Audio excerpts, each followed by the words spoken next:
कभी आपने रात को चलती ट्रेन में अकेले सफर किया है? हर खिड़की के पीछे सिर्फ बाहर की दुनिया नहीं दिखती। कभी कभी कोई आपको अंदर से घूर रहा होता है।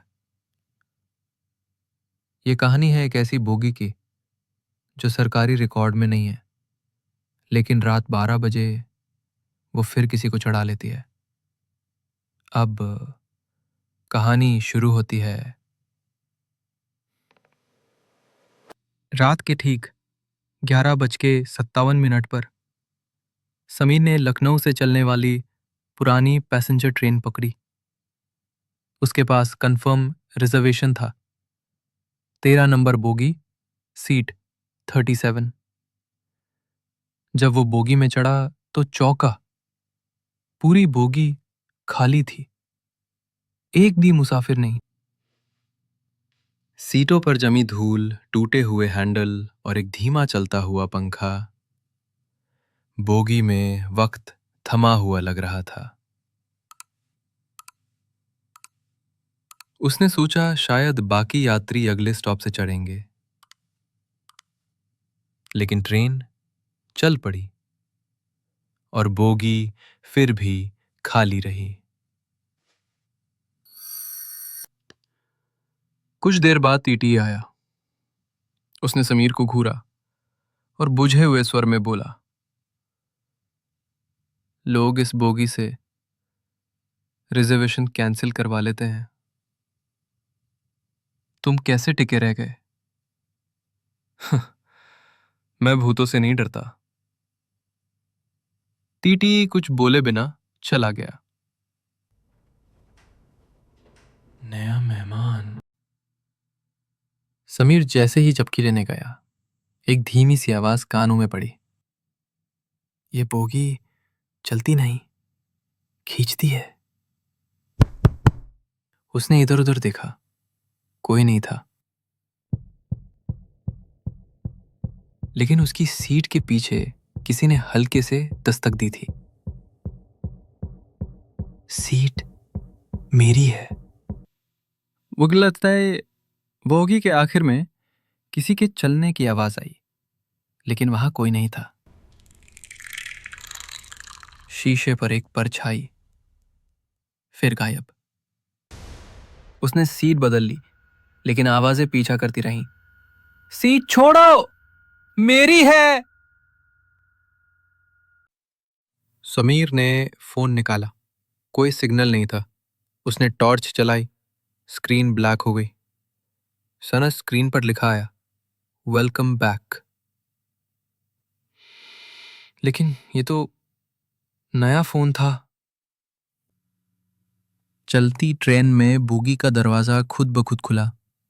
तेज हवा अंदर घुसी और कोई साया उसके सामने बैठ गया। साया धीरे से बोला, वापसी का टिकट नहीं मिलता। सीट के नीचे एक पुराना अखबार रखा था। सन 2009 की हेडलाइन थी, 13 नंबर बोगी में 7 यात्रियों की मौत, ट्रेन ने खुद ब खुद ली स्पीड। 7 यात्रियों की मौत। समीर का दिल जोर जोर से धड़कने लगा। एक के बाद एक चीजें गायब होने लगी, बोतल, बैग, घड़ी। शायद ये बोगी लोगों को छीन लेती है।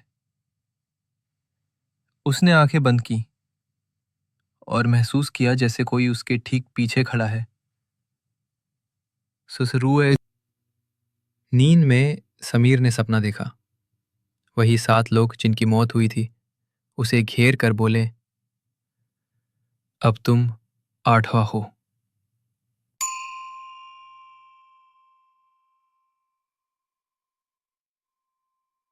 वो पसीने में भीग कर उठा, लेकिन बाहर की दुनिया अब वैसी नहीं थी।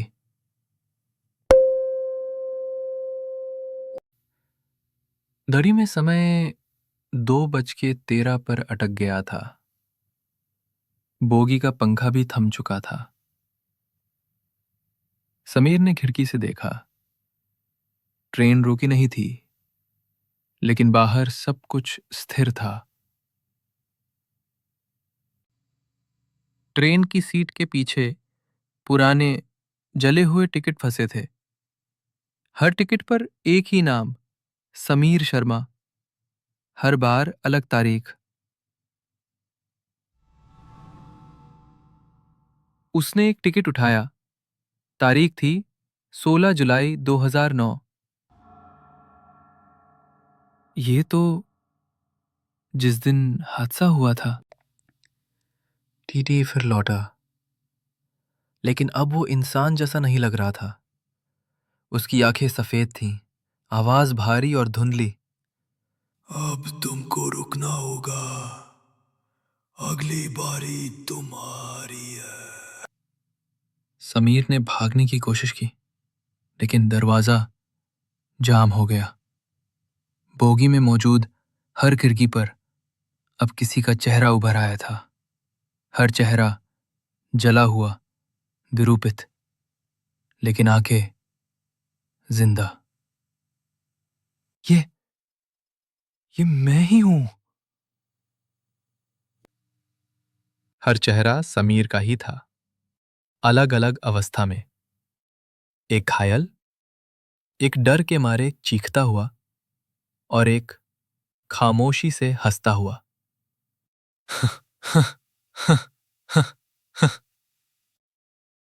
समीर की आंखें भर आईं। वो बोला, मुझे जाना है, बहुत देर हो गई।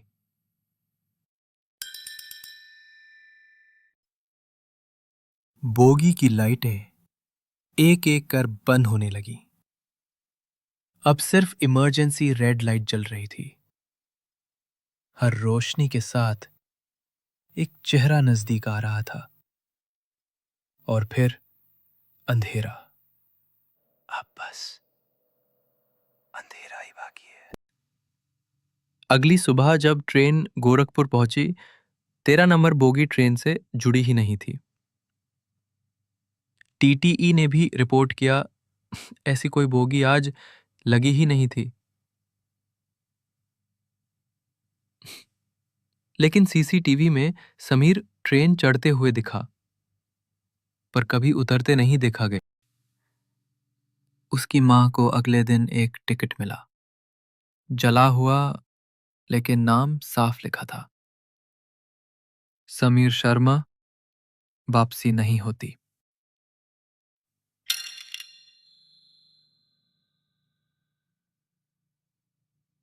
खाली बोगी फिर एक बार किसी स्टेशन पर रुकती है, बस एक सवारी के लिए। तैयार हो? रात के ठीक 12 बजे एक बूढ़ा चौकीदार स्टेशन मास्टर के कमरे में भागता है। 13 नंबर बोगी फिर दिखी है, बिना इंजन, खुद चलती आई है। स्टेशन मास्टर खिड़की से देखता है।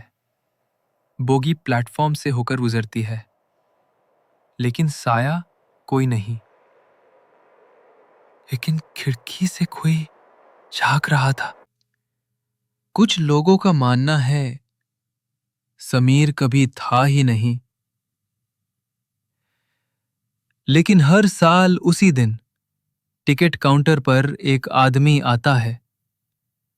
सेंस वो 13 नंबर बोगी का टिकट मांगता है, और जब कोई मना करता है, वो बस मुस्कुराता है। इस बार कोई नया भेज दो।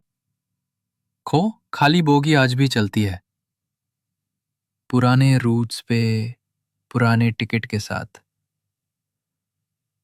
आईना टूट चुका है, लेकिन हर रात 12 बजे कोई खिड़की से झांकता जरूर है। शायद समीर, या शायद कोई नया, तुम्हारे जैसा। हर आत्मा एक दरवाजा ढूंढती है। तुम अगला बनोगे? ऐसी ही और डरावनी कहानियों के लिए सब्सक्राइब कीजिए राज के राज चैनल को, जहां हर रात एक नया रहस्य दरवाजा खटखटाता है।